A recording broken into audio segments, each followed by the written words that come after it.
What is going on, everybody? It's Brian from Brian Loves Bonsai, and I'm back with another video for you today.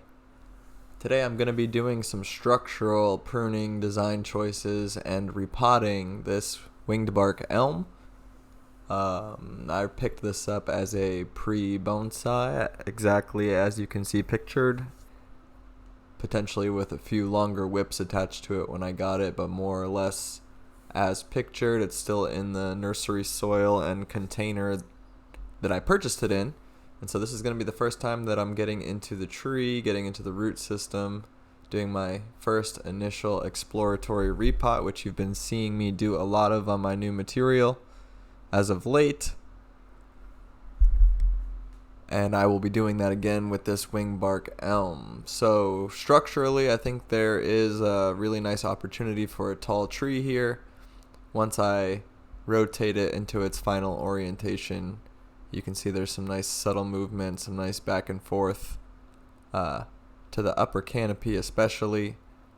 There's definitely an opportunity for me to continue to reduce the height of the tree, try and continue to exaggerate the taper rather than continue to have kind of this taller tree. There's definitely some places where I could cut back and do a little bit more work long term, and I just wanted to see how the tree was going to respond after this repot before I did anything too extreme. So basically I'm looking for points where I can help improve the taper of the tree, just dealing with my proportions, dealing with that taper, that thicker to thinner to thinnest. There are a lot of thick branches in the upper canopy area, which means that I'm going to have to be pruning that area and kind of letting some of the lower branches run and thicken up so that that proportion can continue to develop.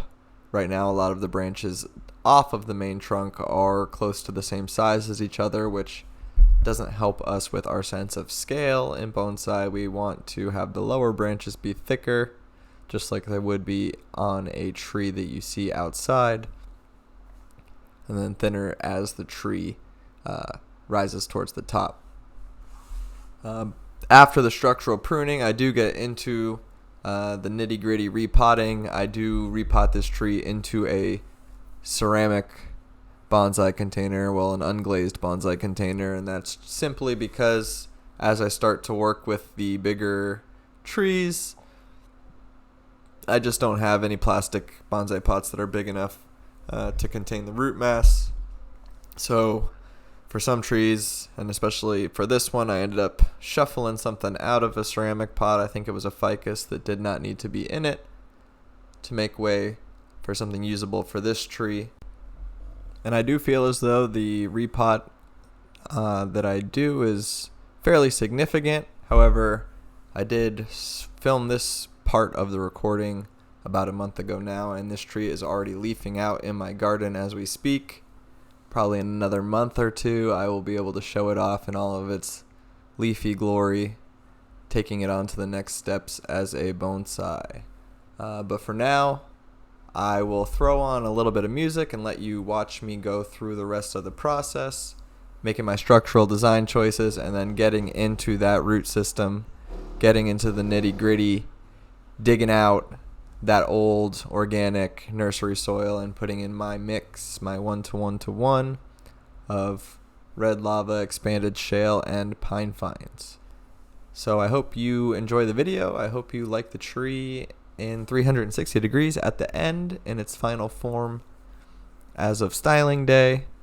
And I look forward to showing you the tree in the future as I continue to develop it. Thank you so much for watching, and I hope you have a wonderful rest of your night. Thanks for watching again from Brian Loves Bonsai.